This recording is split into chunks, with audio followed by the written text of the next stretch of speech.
सदर जमहूरिया हिंद रामनाथ कोविंद कानपुर के दिए इलाकों और कानपुर शहर का दौरा कर रहे हैं। 3 जून को वो अपने आबाई गांव में क़याम करेंगे और एक जलसे आम से भी खिताब करेंगे।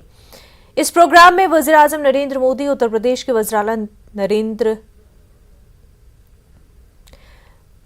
उत्तर प्रदेश के वज़ीर आला योगी आदित्यनाथ भी शरीक रहेंगे। प्रोग्राम की तैयारियों का हमारे नुमाइंदे संदीप सविता ने कानपुर से जायजा लिया। राष्ट्रपति रामनाथ कोविंद कानपुर के 2 दिवसीय दौरे पर हैं। 3 तारीख को वो कानपुर देहात के परौख पहुंचेंगे, जहां पर प्रधानमंत्री नरेंद्र मोदी भी पहुंचेंगे। इस समय हम मौजूद हैं कानपुर के सर्किट हाउस में। जब 3 तारीख का कार्यक्रम खत्म होगा, उसके बाद यहां पर राष्ट्रपति विश्राम करेंगे। यहां पर तैयारियों की बात की जाए तो आप देख सकते हैं किस तरह से यहाँ पर तैयारियां हो रही हैं। सुरक्षा व्यवस्था की बात की जाए तो 3000 पुलिसकर्मी यहाँ पर लगाए गए हैं सुरक्षा में। साथ ही 300 स्पेशल कमांडो यहाँ पर तैनात किए गए हैं। उसके साथ ही यहाँ पर जिस तरह से तैयारियां हैं, कानपुर की बात की जाए तो कानपुर के मर्चेंट चेंबर हॉल में यहाँ पर 4 तारीख को सुबह 11 बजे एक कार्यक्रम में राष्ट्रपति रामनाथ कोविंद पहुंचेंगे। उसके बाद यहाँ से वो तकरीबन 11:30 बजे रवाना हो जाएंगे। कानपुर से संदीप सविता, न्यूज़ 18 उर्दू। यूपी में जराइम के बढ़ते वाकयात में 9 उम्र लड़कों के शामिल होने से समाजी सतह पर सख्त तशवीश पैदा हो गई है। बाइक चोरी, चेन स्नैचिंग, लूट और पुरतशद्दुद जराइम में 9 उम्र लड़कों के मुलव्विस होने से कानून नाफिज करने वाले इदारों ने अपनी गहरी फिक्रमंदी का इजहार किया है। पुलिस के मुताबिक अपनी जाती शौक पूरा करने के लिए 9 उम्र लड़के जराइम की दुनिया में तेजी से कदम रख रहे हैं। पुलिस का ये भी कहना है कि कई मामलों में गिरफ्तार किए गए लड़कों में नाबालिग बच्चे भी शामिल पाए गए हैं। यूपी पुलिस ने सोशल मीडिया और दीगर जराए से वालिदैन से अपील की है कि वो अपने बच्चों का मुस्तकबिल बचाने के लिए आगे आए और उनकी तालीमी और समाजी सरगर्मियों पर सख्त निगरानी रखें। कई दफा अपनी छोटी छोटी ख्वाहिशों को पूरा करने के लिए अपनी गर्लफ्रेंड के शौक को पूरा करने के लिए, उसके लिए और अपने लिए महंगे कपड़े, जूते इत्यादि लेने के लिए नई उम्र के लड़कों के द्वारा मोबाइल स्नैचिंग, पर्स स्नैचिंग और चेन स्नैचिंग की घटनाएं कारित की जा रही हैं। आपको अवगत कराना चाहूंगा कि जब कोई अपराध घटित होता है तो उसमें माफी के लिए कोई कॉलम नहीं है। मुकदमा दर्ज होगा, कठोर कार्रवाई अमल में लाई जाएगी। नियमानुसार गैंगस्टर एक्ट के तहत भी कार्रवाई की जाएगी। इसलिए नई उम्र के लड़कों को आगाह किया जाता है, उनसे अपील भी की जाती है कि इस तरह से अवैध गतिविधियों से परहेज करें, पढ़ाई लिखाई करें, अच्छे संस्कारों से। 50 लाख से ज्यादा आबादी वाले कानपुर शहर में जैसे जैसे आबादी बढ़ रही है वैसे वैसे मसाइल भी हैं। इन मसाइल में अजाले के लिए और पुलिस की जिम्मेदारी तय करने के लिए कानपुर के पुलिस कमिश्नरेट की जानिब से एक अच्छा कदम उठाया गया है। कमिश्नर ने तमाम थानों में सीसीटीवी कैमरे नस्ब कर दिए हैं, जिससे पुलिस में आने वाले शिकायत कुनंदगान और पुलिस अफसरान पर नजर रखने में आसानी होगी। एक खुसूसी सेल भी बनाया गया है जो कि पुलिस थानों की निगरानी करेगी। पुलिस कमिश्नर का कहना है कि इससे पुलिस के तर्ज अमल में यकीनन बेहतरी आएगी और आम आदमी की समाअत भी थाने की सतह पर होगी। थाने पर विशेष रूप से कई बार ये शिकायत प्राप्त होती रहती है कि पुलिस का व्यवहार ठीक नहीं है। इसी चीज़ को दुरुस्त करने के लिए थानों पर कैमरे लगाए जा रहे हैं और साउंड वाले कैमरे लगाए जा रहे हैं। इसमें अभी तक हमने 3 थाने, चकेरी, नौबस्ता और बर्रा, इस जगह पर लगा दिए और डायरेक्टली मेरे कार्यालय से मॉनिटरिंग की जा रही है। और अगर वहाँ पर कई बार भीड़ इकट्ठी है, कोई लोग इकट्ठे हैं, काफ़ी देर से बैठे हुए हैं, तो तुरंत वायरलेस सेट से भी उनको सूचना दी जा रही है और बताया जा रहा है, गाइड किया जा रहा है। और इसका मेन उद्देश्य वर्किंग के अंदर ट्रांसपेरेंसी लाने की है। कानपुर पुलिस कमिश्नरेट की नजर अब महाभारत के अर्जुन की तरह होगी। जी हाँ, ऐसा इसलिए कह रहे हैं क्योंकि कानपुर पुलिस कमिश्नर ने ये आदेश जारी किए हैं कि सभी थानों और चौकी में सीसीटीवी कैमरे लगाए जाएंगे। अब तक 25 थानों में सीसीटीवी कैमरे लगा दिए गए हैं। दरअसल उनका कहना है कि अधिकतर ये शिकायतें आती थी कि जो फरियादी मिलने आते हैं उनके साथ व्यवहार ठीक नहीं होता है, इसलिए इसकी निगरानी खुद कानपुर पुलिस कमिश्नर करेंगे। कानपुर से संदीप सविता, न्यूज़ 18। जराइम और जराइम पेशा अफराद के खिलाफ अलीगढ़ पुलिस की मुहिम मुसलसल जारी है, जिसके तहत आज गैंगस्टर कार्रवाई के तहत नाजायज तरीके से कब्जाई गई जमीन को थाना टिपल पुलिस ने खाली कराते हुए उस पर कब्जा लिया है। मज़कूरा जमीन गैंगस्टर प्रवीण की थी, जिसकी कीमत तकरीबन 1 करोड़ रुपए बताई जा रही है। शातिर अपराधी और माफियाओं के विरुद्ध अलीगढ़ पुलिस की गैंगस्टर की कार्रवाई के बाद संपत्ति जब्तीकरण की कार्रवाई के क्रम में हत्या आरोपी अभियुक्त प्रवीण बाजोता द्वारा अवैध रूप से अर्जित करीब 1 करोड़ की प्रॉपर्टी गैंगस्टर अधिनियम के अंतर्गत जब्त की गई। इस क्रम में अलीगढ़ पुलिस और जिला प्रशासन आगे भी कार्रवाई करते रहेंगे। हुकूमत की तमाम कोशिशों के बावजूद भी घरेलू तशद्दुद के वाकयात में कमी नहीं आ रही है। अलीगढ़ के थाना रूरबार के एक घर का ऐसा ही वीडियो वायरल हुआ है, जिसमें एक शौहर बीवी को बेरहमी से पीटता हुआ नजर आ रहा है। इस तशद्दुद में बीवी का हाथ भी टूट गया। अब मुतासरा ने पुलिस का सहारा लिया है।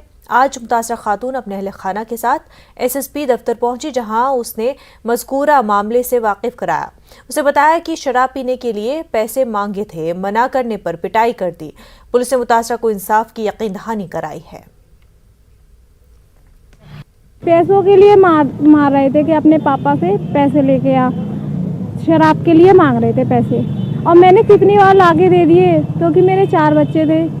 इसीलिए मैंने कि मैं कहाँ जाऊँ, और मैं कितनी बार इनके लिए मैं पैसे ला के दे भी दिए, और मुझे तकरीबन 12 साल हो गए इनकी मार सह के। मेरे पास मारपीट का वीडियो भी है, अधिकारियों को दिखाया मैंने, और कुछ सेकंड के लिए पहले इन्होंने मुझे बेल्टों से भी मारा था बेड पे, और मेरा हाथ टूटने के बाद मारते ही रहे मुझे। आज SSP ऑफिस मुलाकात हुई हो गई, उनके पास मैंने अपनी कंप्लेंट दिखाई। क्या आश्वासन? उन्होंने कहा कि इसको अरेस्ट करना चाहिए। अलीगढ़ के थाना हरद्वारगंज के तहत निकाली गई एक बाइक रैली में तमंचा लहराते हुए एक नौजवान का वीडियो सोशल मीडिया पर वायरल हो रहा है। कहा जा रहा है कि ये वीडियो गुज़िश्ता दिनों अवंतीबाई जयंती के मौके पर निकाली गई बाइक रैली का है। ये भी बताया जा रहा है कि ये रैली बगैर इजाजत निकाली गई थी। मुतल्लिका थाना की पुलिस इस पूरे मामले की जांच कर रही है। अलीगढ़ के अंदर इस तरह हिंदूवादी नौजवानों का हथियार लहराते हुए गुज़िश्ता काफी दिनों से वायरल हो रहा है वीडियो। हरद्वारगंज थाना क्षेत्र के इब्राहिमाबाद गांव से एक सूचना आई थी कि अवंतीबाई लोधी जयंती के अवसर पर कुछ युवकों द्वारा बाइक रैली निकाली गई थी। इस बाइक रैली की वीडियो भी सामने आई है। उस वीडियो में दिखाई दिया है कि एक युवक एक शस्त्र को लहराता हुआ सामने आया है तथा उस व्यक्ति जिसने असला लहराता हुआ दिखाई दिया है उनके खिलाफ हरद्वारगंज थाना में एक अभियोग पंजीकृत कर दिया गया समुचित धाराओं में। टीम गठित है इनकी गिरफ्तारी के लिए। जल्दी इनकी गिरफ्तारी सुनिश्चित कराई जाएगी और आगे की विधिक कार्रवाई की जाएगी। हुकूमत के जरिए जिम पोर्टल से मुलाजमीन की भर्ती और दीगर टेंडर वगैरह सिस्टम के खिलाफ अब सफाई मुलाजमीन ने मोर्चा खोल दिया है।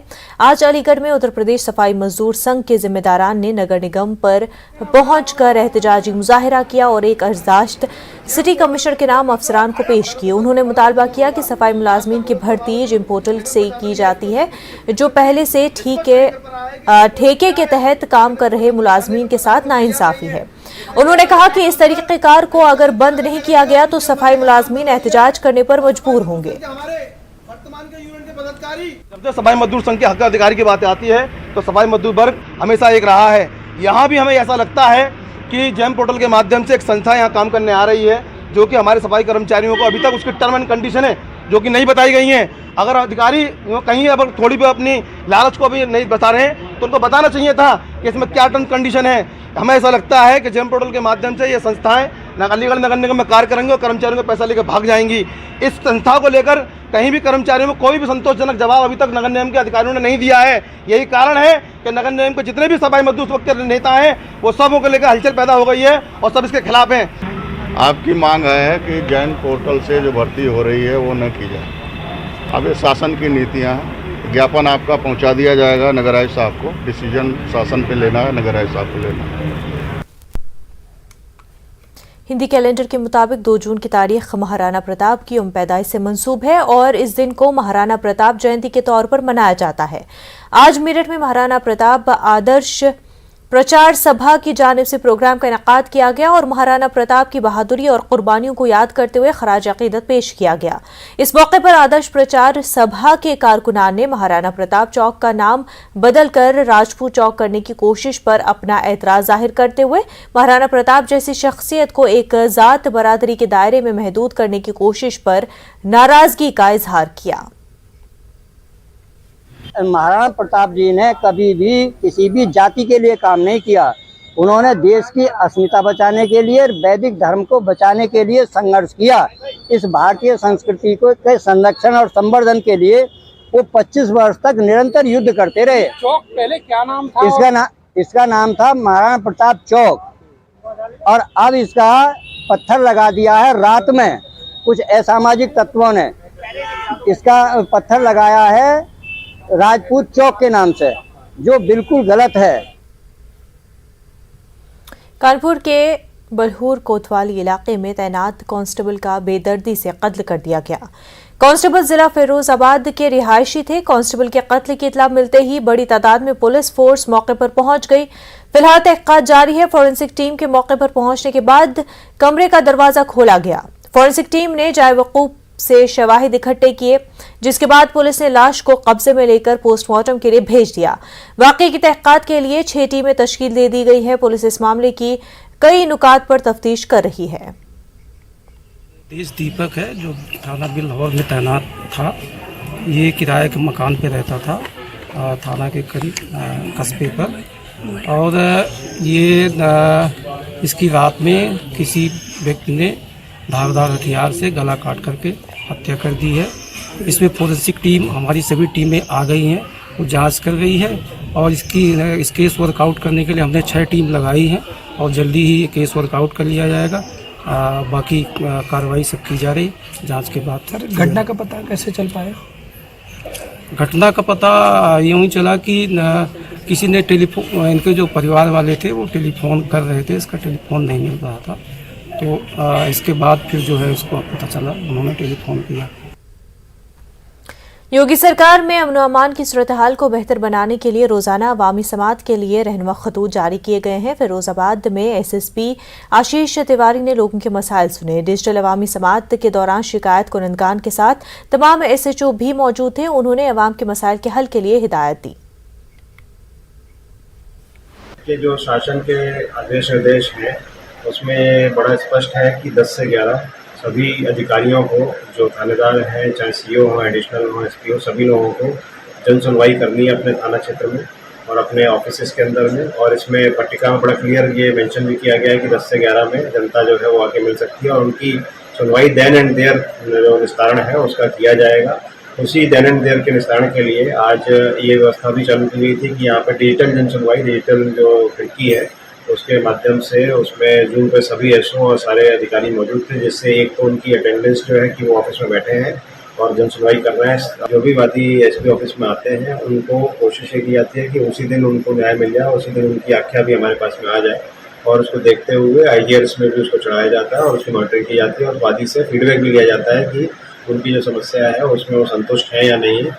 कई बार वादी असंतुष्ट यदि होते हैं तो उसमें पूर्ण विधिक कार्रवाई की जाती है, जो शासन प्रशासन की स्तर से पूर्ण विधिक कार्रवाई होनी चाहिए और जो IPC CRPC के अनुसार कार्रवाई होनी चाहिए वो सारी कार्रवाई की जाती है, जिससे कि पूर्ण निस्तारण किसी भी समस्या का किया जा सके। मेरठ में मुजरिमों के खिलाफ पुलिस की जब्ती मुहिम जारी है। आज मेरठ में पुलिस ने गाड़ी चोर गैंग के गैंगस्टर शान मोहम्मद की 50 लाख रुपए की जायदाद जब्त कर ली। इससे पहले पुलिस ने लाउडस्पीकर के जरिए इलाके में प्रॉपर्टी जब्ती किए जाने का ऐलान किया। इस दौरान गैंगस्टर के घर वालों ने हंगामा भी किया और पुलिस कार्रवाई की मुखालफत की। शान मोहम्मद सन ऑफ मंगत खान है, इसके ऊपर 5 के आसपास मुकदमे दर्ज हैं। ये शाकिर दद्दू जो कि सूतीगंज में वाहनों की चोरी एवं चोरी के वाहनों के हटाने का कार्य करता था, उसका एक सक्रिय सदस्य था ये, और उसी के ऊपर ये 14 गैंगस्टर एक्ट के अंदर। देखिए इसकी व्यवसायिक कीमत करीब 40 से 50 लाख के बीच में। इस गैंग के जो अन्य सदस्य हैं खैर उन पे तो 14 के कार्रवाई बहुतों की जा चुकी है, लेकिन कुछ और संपत्तियां भी चिन्हित की गई थी और उस पर जो 14 की कार्रवाई है। मुल्क में कौमी शाहराहों का जाल बिछाया जा रहा है। इसी कड़ी में दिल्ली को देहरादून से जोड़ने वाली Delhi Dehradun economic corridor highway बनाई जा रही है, जिसका काम आज शुरू हो गया है, जो गाजियाबाद लोनी के रास्ते देहरादून जाएगा। ये काम national highway authority of India के जेर निगरानी शुरू हुआ है और उम्मीद है कि 2024 तक इस कॉरिडोर को मुकम्मल कर लिया जाएगा।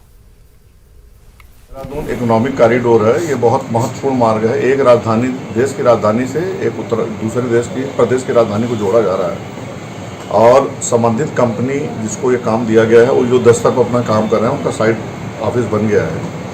इस राजमार्ग में कई जगह एलिवेटेड रोड बननी है, जिसके लिए ज़मीन अधिग्रहित की जा चुकी है, लोगों को मुआवजा दिया जा चुका है। तो चूंकि काम चल रहा है, उस काम में अधिग्रहित भूमि पर जो अवरोध था उसको समाप्त किया जा रहा है, उसको तोड़ा जा रहा है। सर, सुना है कि ये मोदी देश का हिडन प्रोजेक्ट है। अगर इस तरह का दिल्ली की राजधानी से अगर देहरादून जुड़ेगा तो इससे तो उत्तराखंड को बहुत फायदा होगा।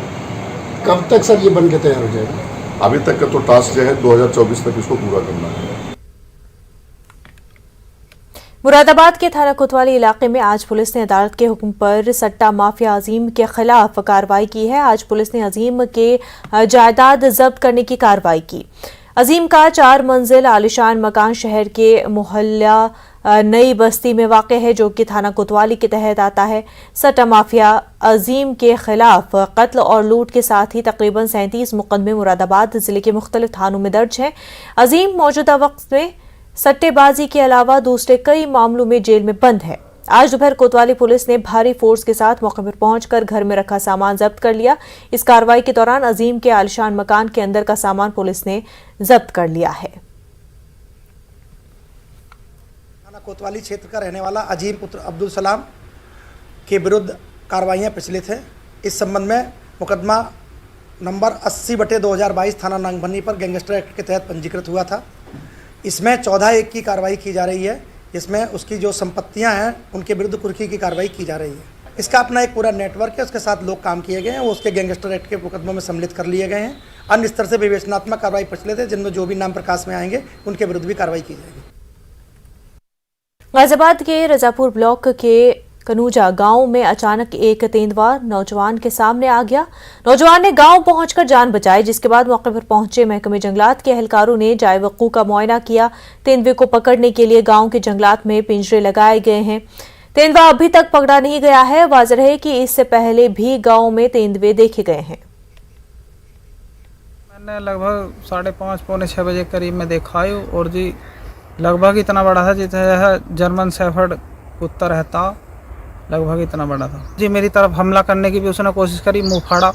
मेरी तरफ मुंह फाड़ते ही मैं एकदम जैसे डरा, तो मैं फिर रोल मचाता हुआ थोड़ी जैसे डर में आदमी को आवाज़ बदलती है, ऐसे मैं भाग लिया। यूपी के नायब वज़ीर आला ब्रजेश पाठक ने कानपुर में एक प्रोग्राम में शिरकत की। वापसी के दौरान शहर के सरकारी अस्पताल उर्सुला का अचानक मुआयना किया। इमरजेंसी वार्ड में मौजूद मरीजों से मुलाकात की और मरीजों से सहूलियात के बारे में दरियाफ्त किया। ब्रजेश पाठक ने कहा कि हुकूमत अस्पताल में मरीजों के बेहतर इलाज के लिए तमाम जरूरी इक़दामात करेगी। प्रदेश के सभी अस्पतालों में चिकित्सा व्यवस्था सुचारू रूप से चले, सभी मरीजों को दवाइयाँ मिलें, हमारे सभी चिकित्सक भाई उनका इलाज करें। अस्पताल परिसर में मरीज को भगवान मान करके हम सेवा करेंगे। माननीय योगी जी ने हमारी पूरे प्रदेश की जो सरकारी चिकित्सा व्यवस्था है चुस्त दुरुस्त रखी है। सबको सरकारी दवाइयाँ मिलेंगी, परिसर में पीने का पानी उपलब्ध हो, स्ट्रेचर व्हीलचेयर उपलब्ध हो, चिकित्सक हमारे सभी समय से बैठें और सबका समुचित इलाज करें। इस प्रकार की व्यवस्था देखने के लिए हम सभी अस्पतालों में जा रहे हैं। यूपी असेंबली के सामने स्कूटी पर सवार शख्स ने खुदसोजी की कोशिश की। जितेंद्र पाठक नाम के शख्स ने पेट्रोल छिड़क कर आग लगाई।